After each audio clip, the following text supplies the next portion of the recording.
गर्म धूप के नीचे एक माँ सुअर अपने 3 सुअरों परसी, पिप्पा और पीटर को धूप वाले खेत के दिल में इकट्ठा करती है।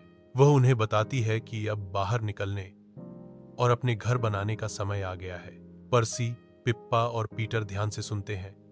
उनकी पूंछें उत्सुकता से हिल रही हैं। छोटे सुअर अपने उत्साह को व्यक्त करते हैं।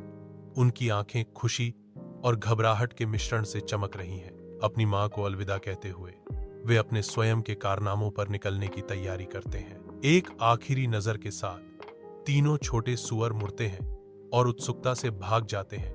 उनकी पूंछें जोर जोर से हिल रही हैं। 3 छोटे सुअर धूप से भरी सड़क पर यात्रा करते हैं। उनका भविष्य अभी तक लिखा नहीं गया है।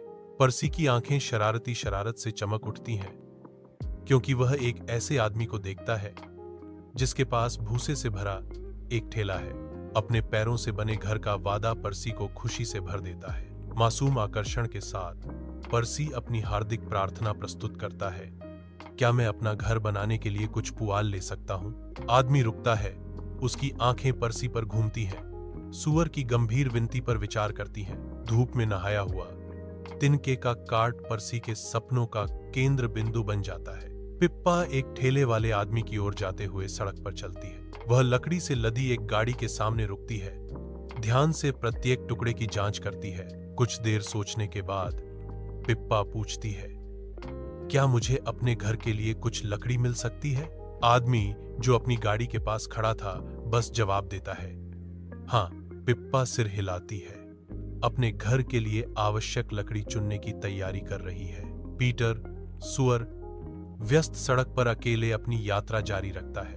आगे एक आदमी ईंटों से लदे एक काट को खींचते हुए जोर लगाता है। पीटर आदमी के पास जाता है। उसकी आंखों में उम्मीद चमकती है। आशावादी स्वर में पीटर पूछता है, क्या मुझे अपना घर बनाने के लिए कुछ ईंटें मिल सकती हैं? आदमी रुकता है।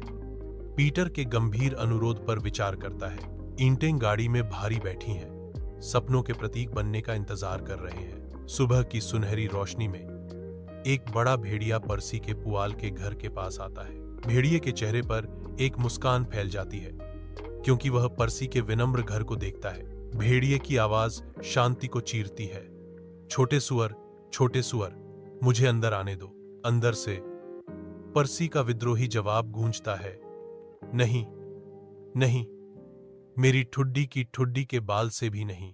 भेड़िए का धैर्य टूट जाता है, क्योंकि वह धमकी देता है, फिर मैं फूंक मारूंगा और मैं फूंक मारूंगा और मैं तुम्हारा घर गिरा दूंगा।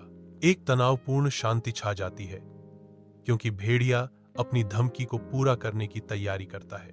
वह बुरे भेड़िए की छाया तब बाही लगती है जब वह पीटर के मजबूत ईंट के घर पर आता है। आहा, मैं चिमनी से नीचे जाऊंगा।